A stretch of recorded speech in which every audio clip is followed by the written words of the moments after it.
Let me ask y'all a question. Y'all remember Monte Carlo Hotel? Yeah, Monte Carlo Hotel. You know, that hotel that was super cheap, had the nice buffet. Then they had a wave pool. They had the wave pool there. And then it was perfect because you just needed a room for cheap with stuff around it. It was just perfect. You couldn't beat Monte Carlo. And then if you made it up there to Hotel 32, you might have been doing something. People found out you was staying up there at Hotel 32. I'm pretty sure, without a doubt, y'all remember Bally's, right? Great location, cheap as hell to stay there. Rooms was real nice for the price. How could you beat Bally's? But you know what both of those properties have in common? They were both undervalued, underrated hotels respectively to their hotel portfolio. And even with renovations and facelift to them both in 2023, they're still undervalued, underrated hotels under their respective hotel portfolios. We've got Park MGM on the MGM side, and we've got Horseshoe under the Caesars Eldorado side, versus of the underrated properties. So without further ado, cue the intro.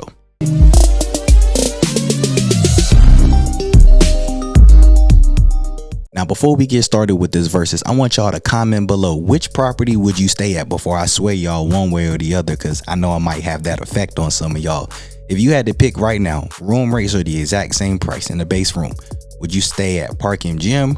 Would you stay at Horseshoe? I want you to comment staying at Park MGM or staying at Horseshoe.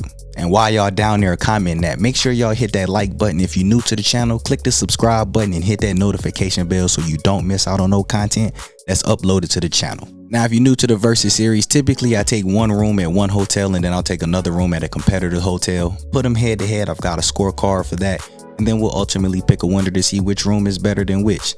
Real simple. But today we got a special switch up on things. We're actually going to compare the property to the property. Now, to kick off this versus, we're going to start with the one thing that we all have in common. And no matter where you're from, what you look like, how long your flight is, when you stand, or how long you stand, the one thing we all have in common is we gotta eat.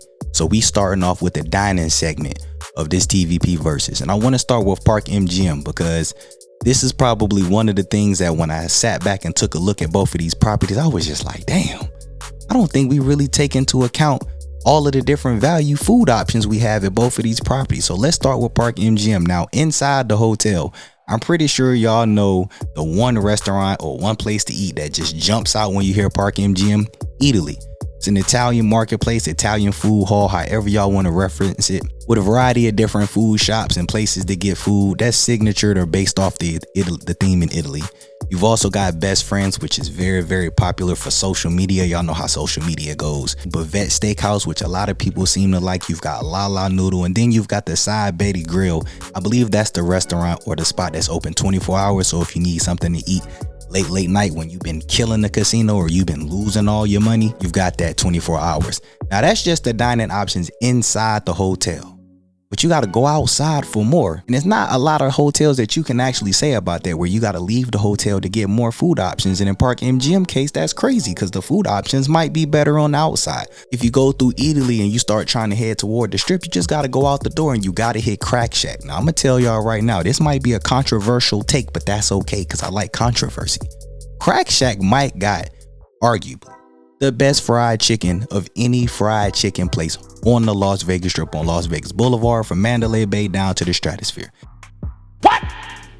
That's a whole nother conversation. But the food at Crack Shack is spectacular. But then when you go across over to the park side, the actual park theater side, you've got Luke's Lobster. Do not get me started on those lobster rolls. Then you've got the Hello Kitty Cafe, and then you also have a beer house. So if you want to get some beers or have another sports bar feel, you got that there. Now, that's just the food side on Park MGM. Let's go on over to Horseshoe. When it comes to dining on Horseshoe, inside the actual hotel, you've got Guy Fieri's Flavor Town, which used to be Burger Brasserie. And I'm going to just keep it real with y'all. I went there recently and the food was good. It wasn't bad, but for the price, I was disappointed, and I'm not necessarily sure that I would run back. I might crawl back, but I don't know that I would run back to go there again. You've also got Nosh Deli, you have Lavazza, and then for those of you who love steakhouses, you've got Jack Binion Steakhouse, which a lot of people seem to really like. And then when you go downstairs, you've got their food court as well. So those are your dining options inside of Horseshoe. And just like going outside of Park MGM, the Grand Bazaar shops have a variety of different food shops. Just to name a few, the first thing you're going to see is Giordano's, the pizza place. You've got Dave's Hot Chicken, you've got Wahlburgers, and then also there's Dirt Dog. So there's plenty of food restaurants out there, but this is a versus. And when I look at the restaurants inside and I look at the restaurants outside for Park MGM and Horseshoe, the options are endless. Now, we'll give the late night edge to Horseshoe because that's one of the hardest things to find nowadays. There's a couple different options or a couple different places to go, and their food court is 24 hours, so that is helpful. But overall, when it comes to the dining options, I have got to give the dining edge to Park MGM because when I look at that hotel food portfolio, once you get outside of Italy, because a lot of people think it's just Italy at Park MGM, I've got to give the edge to Park MGM. Now, next on the scorecard, we have location because it don't matter who you are or what you say, 95% of people, when they go anywhere, especially Vegas, when it comes to where they want to stay, location is one of the top 3 things that are most important when it comes to picking a hotel. And as we all know by now, Bellagio is center strip. That's what we use as our center point, and then we go from there. Horseshoe is directly across the street from the Bellagio, and then Park MGM is a few hotels down. The location edge will go to Horseshoe, but I want to say this. Park MGM is not that far from the center strip action. And I think that's something that a lot of people will sleep on or overlook, is that know that it's not center strip and it might seem like it's super far, but it's really not. You actually can walk through Aria without even having to go outside, and then you can go through the crystal shops and then you're right there at the bridge next to Cosmo. Or if you want to just walk through the strip, you can just walk right down the strip, go up the escalator, go across the bridge, and you at the crystal shops, and boom, you're right there at center strip. But just for the time's sake, location's gonna go to Horseshoe. Now, next on the scorecard, we've got price, because it don't matter who you are unless you're a millionaire, billionaire, you got a budget. So when it comes to hotels, price matters. And this is one reason why I have this versus with these 2 properties, because for what you will pay to stay at both of these properties, you get so much more on average than your typical price point. Now, I've been doing hotel reservations since 2014, so I already know off the top of my head which hotel is cheaper than the other.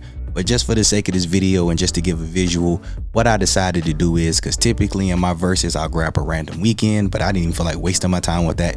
I just grabbed the first week of May 24, June 24, and July 24. And so the hotel rates were as such for the cheapest room at both properties. In May, the cheapest rate at Park MGM was $157 a night.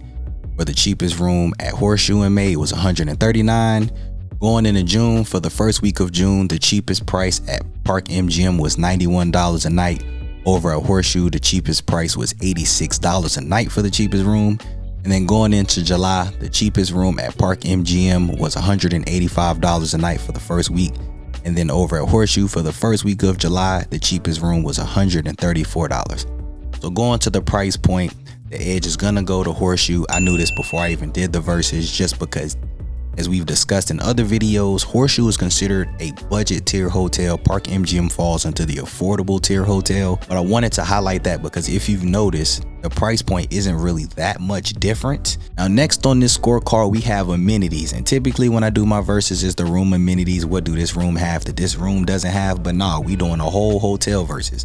So we're going to talk about pools. We're going to talk about the fitness center. We're going to talk about nightlife. We're going to talk about lounges, casino. Those are your amenities at the hotel, because those are the things that you're going to do. And some of the things are also a part of your resort fees, which we all hate paying. So let's start with the pool, because I know a lot of people love pools. I'm not a pool person, but I've been to both of these pools. And so I think this is a very interesting point, because Horseshoe has 2 pools. They have one major pool. It's called the Blue Pool. It's a massive pool, and it's a real nice outside area. But it's one big major pool. So if you want to go to the pool, I believe the shallow end starts at 3 feet 6 inches or something like that. But once you go over to the big dog side, it goes down to 12 feet. But it's a very, very massive pool. And then they have a secondary pool, which is a smaller pool. It's kind of just like a lounge pool. They have 2 pools. On the flip side, Park MGM actually has 3 pools. But if you actually look at the pools, there's 3 pools, but they're not as wide as the one pool at Horseshoe. So in my opinion, this is probably going to come down to personal preference. I really don't care about pools, but if I had to pick one just for this point, I would probably give the slight edge to Park MGM, just for the simple fact of, if one pool is busier, you can go to another pool, and then if another pool is busier, you can go to the other pool. You just have more options. Space wise, I would probably say if you put all 3 pools together, it would probably be equivalent to the one massive pool at Horseshoe. But when it comes to the eye test and the overall experience and options and convenience, having multiple pools to go to is probably what most people would prefer. So I would probably give that edge to Park MGM. Now, when it comes to gyms, I know some people like to work out. Both of the pools have a fitness center, so there's no advantage there. The one thing I did notice is that Park MGM says that their fitness center is 24 hours. So that could be convenience for some of you if you like to work out late night or early morning. That could be an advantage, but they both have a gym, so that's really no edge to me. Now, while recording, of all things I forgot to talk about, I forgot to mention the rooms. Now, obviously rooms are important because y'all are going to be staying here. So just to quickly get through this, since I am the king of rooms on the hotels or the strip, at Park MGM, the rooms are basically minimal. They have the Park King and Queen, which are both 406 square feet. They have the Nighthawk Suite, the Nightingale Suite, which is basically a king and queen versions of those rooms respectively because they're both 700 square feet. Then you have the Skylark Suite, which is 900 square feet. Those are your room and suite options at Park MGM. And then on the Horseshoe side, they don't have the Jubilee Tower because that is now a part of Paris. So we got that renovation coming soon. But they have their resort rooms at Horseshoe. You've got the Resort King and Queen, which are 450 square feet. Then you have the Studio Suite, which is 590. You can then get an executive suite, which is 650 square feet. If you want something massive for the big squad, you've got the Resort Premium Suite, which is 1,500 square feet. And you have the Penthouse Suite, which is 2,500 plus square feet. When it comes to rooms, I have the greater majority of all of these rooms on the channel. You can go to the channel, click on playlist. And then I have a Park MGM rooms and suites playlist. And I have a Horseshoe rooms and suite playlist. But we all know, or the greater majority of us that know the rooms in Vegas, especially the rooms and suites with these two, Horseshoe wins this hands down. Now, when we talk about the casinos, this is probably going to be where the balance of the pendulum sways because some people love to smoke. I myself, I'm a cannabis smoker, so I do smoke as well. But to me, it's not that serious about having to smoke when I'm gambling. But I know to some people it is. Park MGM is a 100% completely smoke-free property that's at the pools inside the casino. You're not smoking on the property. You got to go outside to the hotel or outside on the strip. They do not do smoking in the property. Horseshoe, on the other hand, you can obviously smoke in there. You can't smoke cannabis in none of the properties. I go back and forth about this all the time. Drives me nuts. But no, you cannot smoke cannabis inside the properties, but you can smoke cigarettes and cigars in the casino and all throughout the property.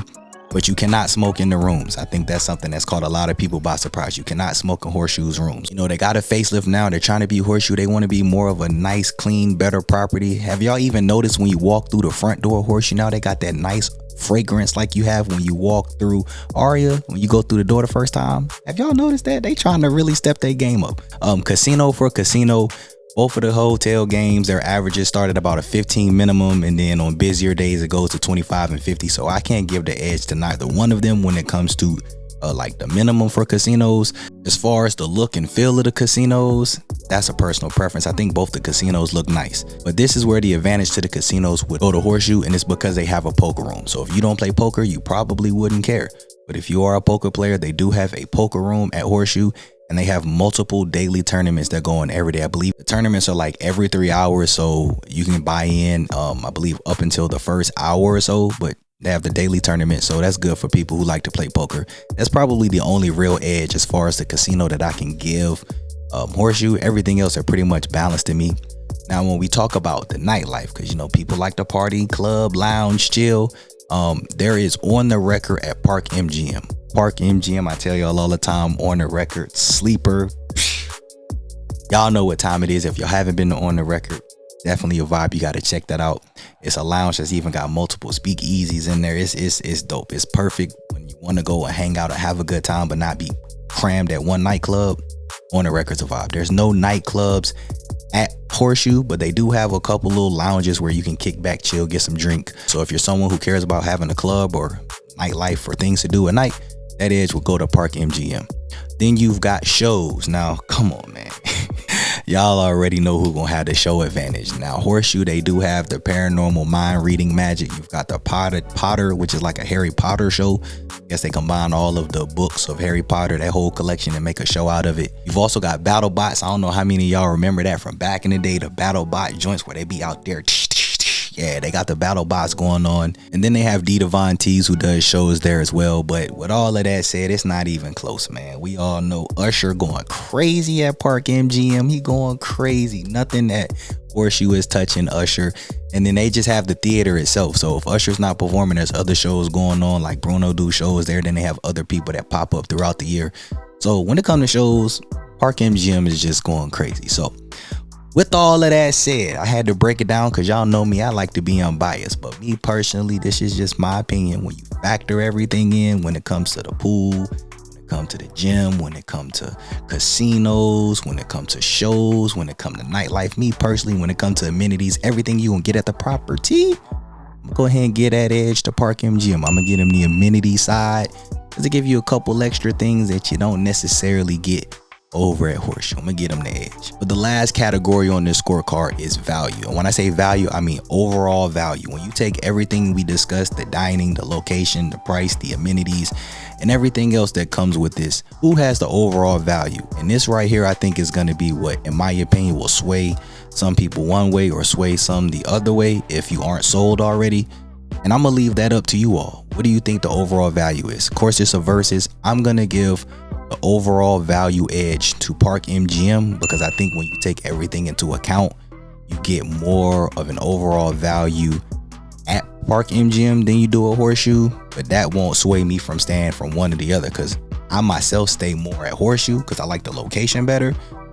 But that doesn't take away from the value that you get at Park MGM, because when I look at overall value, if you want to go see something at T-Mobile Arena, you're right there. You can leave your hotel and just walk across the street. You're there. There's a lot of events that go on at T-Mobile, and there's not a lot of things that are actually going on that would want to drive you to stay at Horseshoe versus staying at Park MGM. When you look at things in the overall grand scheme of things, you've got Brewdog right across the street. So even though staying at Horseshoe, you can walk inside and go to Sherry, which used to be Chateau. Rest in peace, Chateau. I'm going to miss you so much. And then you've also got Bear Park right there. So you have those accessible features from Horseshoe. You get the same exact things, if not more, with Park MGM. And that's just my take. And then of course you get to walk through the tunnel to Aria. So the one thing I also think that I left out on purpose that I will say that gives the extra edge is the trams. Because for those who don't want to walk, you've got a free tram. You can go right up Park MGM, tram down there to Aria, Vidara, or Bellagio. So that's a free hidden amenity that you get with the property that I had purposely left off, that I'm gonna throw in there for why I think you get the overall value at Park MGM. Now that's my breakdown on this undervalued version of TVP Versus. I gave my slight edge to Park MGM, but I want y'all to hop in the comments and let me know now that y'all done made it to the end. Would you choose Park MGM or would you choose Horseshoe? In my opinion, I don't think you can really go wrong either way, because like I said, they're both great value. But I want to get y'all thoughts and y'all feedback. And what do y'all think that I left out in this versus that you think I should have highlighted in the versus that might have swayed somebody another way? Drop y'all comments and let me know. That's going to do it for this versus. If y'all enjoyed the video, make sure to hit the like button, subscribe if you're new, and I'll holler at y'all in the next video.